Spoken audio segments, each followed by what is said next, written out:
afternoon and welcome to Global News on Zuma Nigeria for latest news updates and stories that matter. So let's get started. Here are today's top stories.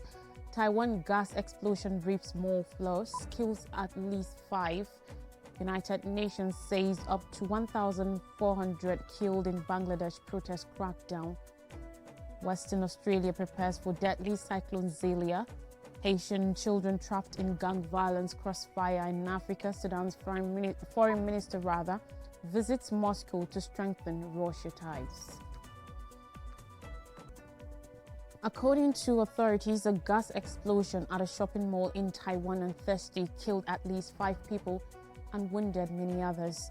Dramatic videos of the explosion in the city of Taichung on the island's west coast showed debris and huge panels of a mid-rise building's exterior blown out as loud bang is heard. According to Taiwan's National Fire Agency, the blast took place midday on the 12th floor of a popular shopping mall where a food court was under construction. No fewer than 5 people have died and 20 others were wounded, according to the fire agency. Closely 235 people were evacuated from the building area. Footage showed window panels falling into the sidewalks and roads below, where cars stood in traffic with smoke rising from the 12th floor. Other footage from inside the mall showed damaged walls in the aftermath of the blast, where water spraying from broken pipes. When firefighters entered the building afterward, they discovered the floor where the explosion took place mostly reduced to rubble. According to video shared by the Taichung Fire Department, rescue operations are ongoing with over 130 firefighters on the scene, according to the National Fire Agency. Taiwanese President Lai Ching-te said many government agencies were activated to respond to the incident, including the Health Ministry, to coordinate medical resources to those affected. Lai urged authorities to probe what triggered the accident as soon as possible and asked the public not to go close to the scene. Taiwan has been hit by devastating gas explosions before. In 2014, a series of explosions caused by underground gas leaks killed over 24 people and wounded hundreds more in the southern city of Kaohsiung. The blasts were so sturdy that it tore trenches through major roads and overturned cars and trucks, while one vehicle found on the roof of a 3-story building. On Wednesday, the United Nations Human Rights Office projected that up to 1,400 people may have been killed in Bangladesh over 3 weeks last summer in a crackdown on student-led protests against the now ousted ex-prime minister. The Geneva-based office says security and intelligence services in a new report systematically engage in rights violations that could result to crimes against humanity and need more investigation.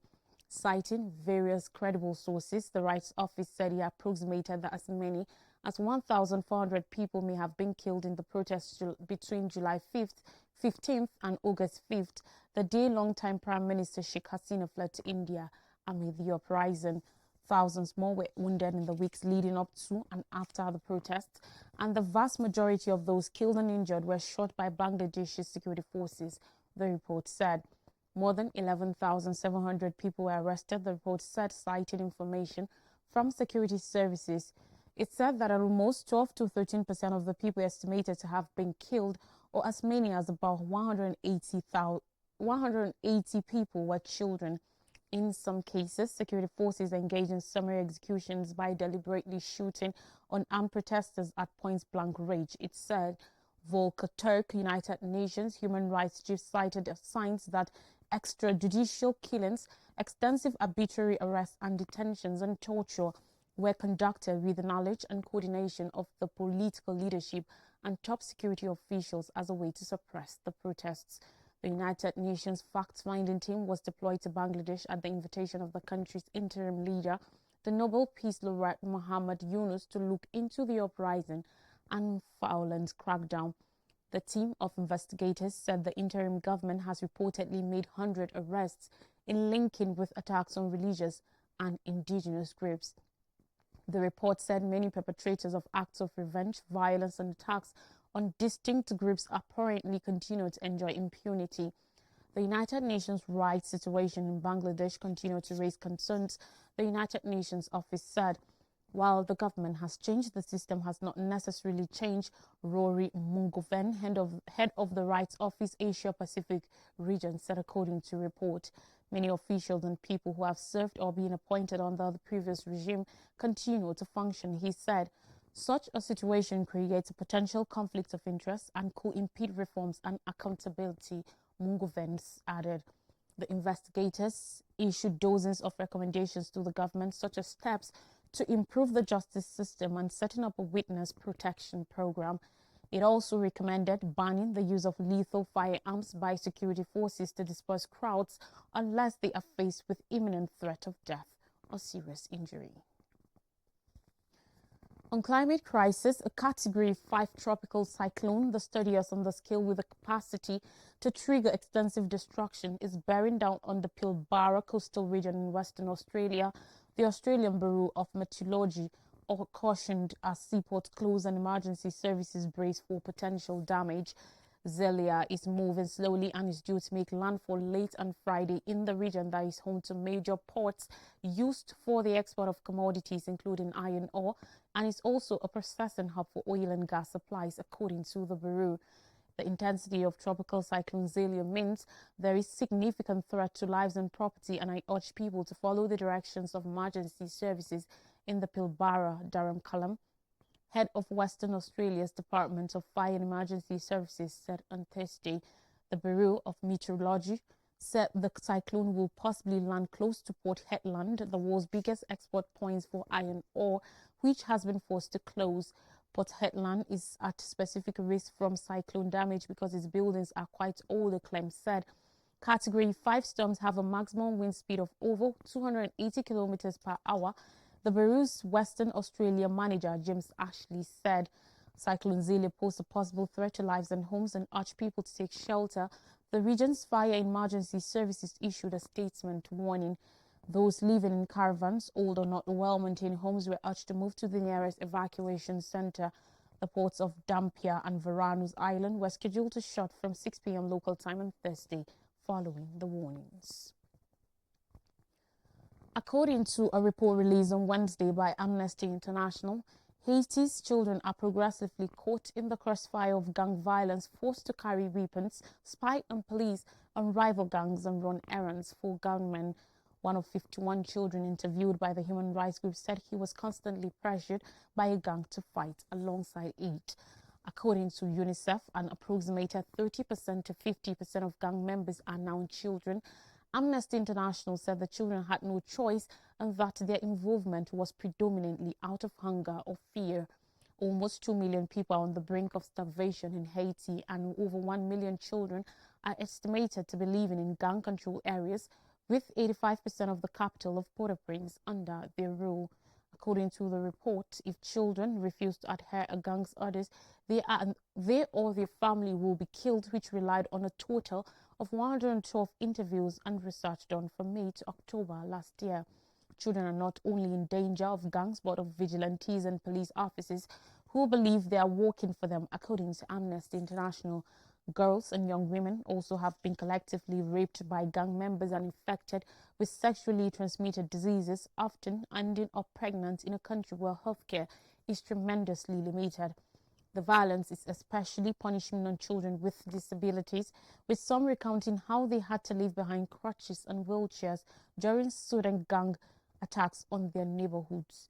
Amnesty International called on the Haitian government to better support children, restore education, provide mental health services, and resume court proceedings against children suspected of ties to gangs who are being held without charge. It also said more resources, including training and security, are needed to help reintegrate children into society. The international community cannot continue to make empty promises, according to the report. Haiti's National Police, which is extremely underfunded and understaffed, is working alongside a United Nations-backed mission led by Kenyan police to assist quell gang violence.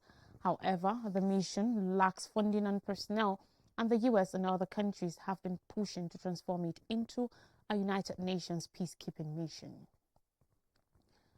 In Africa, on a visit to Moscow on Wednesday, the Sudanese foreign minister said he is grateful to Russia for its backing in the United Nations Security Council. Ali Yusuf Ahmed al-Sharif, speaking during a joint press conference with Russian Foreign Minister Sergei Lavrov, said of efforts to pass a resolution in the Security Council that will create the way for international United Nations forces to intervene in Sudan were blocked by Moscow. Al-Sharif added that we are working together for peace, stability, respect for nations, and national sovereignty. Since a popular uprising forced the removal of long-time autocratic President Omar al-Bashir in 2019, Sudan has been unstable. A short-lived transition to democracy was disrupted when Army Chief General Abdel Fattah al-Burhan and General Mohamed Hamdan Dagalo of the paramilitary Rapid Support Forces led a military coup in 2021. The RSF and Sudan's military started fighting each other in 2023. The conflict has killed over 28,000 people and displaced millions from their homes. There's still more to give, but first we're taking a short break. When we return, we'll dive into Zuma, Nigeria. Stay with us. We'll be right back.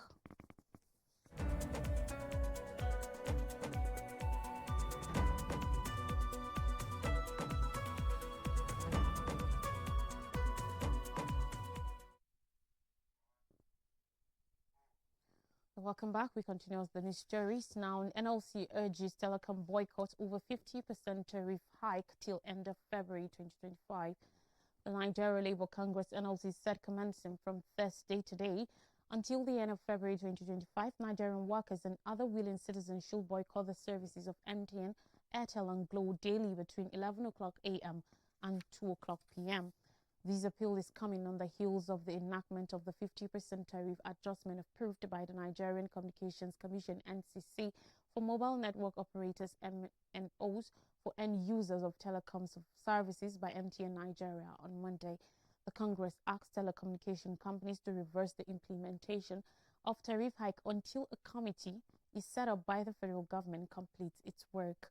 The NLC took the decision at the end of its Central Working Committee CWC meeting in Lokoja, Kogi State. In a communique signed by Joe Ajaero, NLC President, and General Secretary Emmanuel Ogbo Aja, the Congress directed all workers and citizens to hold the purchase of data from these companies, which has also become one of their greatest tools for exploiting Nigerian citizens. The NLC urged its affiliates to begin immediate sensitization and mobilization of their members and the general public within their jurisdictions. And finally, on the news on politics, PDP National Working Committee confirms Ude Okoye as National Secretary. The National Working Committee of the People's Democratic Party has declared Sunday Ude Okoye, an ex-national youth leader, as the party's National Secretary. In a statement issued on Wednesday by its National Publicity Secretary, Debo Ologunagba, the PDP NWC stated that it is bound by the judgment of the Court of Appeal on this matter. The NWC stated that it has started sending its resolution affirming Ude Okoye as the PDP National Secretary to the Independent National Electoral Commission (INEC) and other significant bodies for recognition in accordance with the Court of Appeal's judgment. The PDP National Working Committee hailed its leaders, members, and stakeholders for their loyalty, respect for the rule of law, and support during this critical time.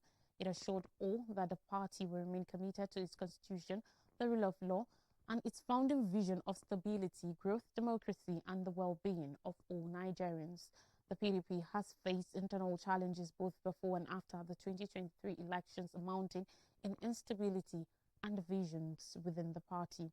Umar Damagun, the acting national chairman, has faced major criticism, particularly after succeeding Yocha Ayu. Tensions surrounding the national security position intensified when the Southeast nominated Ude Okoye to replace Anyanwu, who had been chosen for the Imo governorship election. On December 20th, 2024, the appeal court ruled in Ude Okoye's favor, but disputes continued. Anyanwu supporters forcibly removed Ude Okoye from BOT meeting on January 28th, triggering a need for intervention. To refresh your memories, Taiwan gas explosion rips more floors, kills at least 55. United Nations says up to 1,400 killed in Bangladesh protest crackdown. Western Australia prepares for deadly cyclone Zelia. Haitian children trapped in gang violence crossfire And Sudan's foreign minister visits Moscow to strengthen Russia ties. And that brings us to the end of the news. Thank you for tuning. Stay connected with us on our social media, Pinnacle Television. I'm Lois Duraki, and we'll see you next time. Take care and stay informed.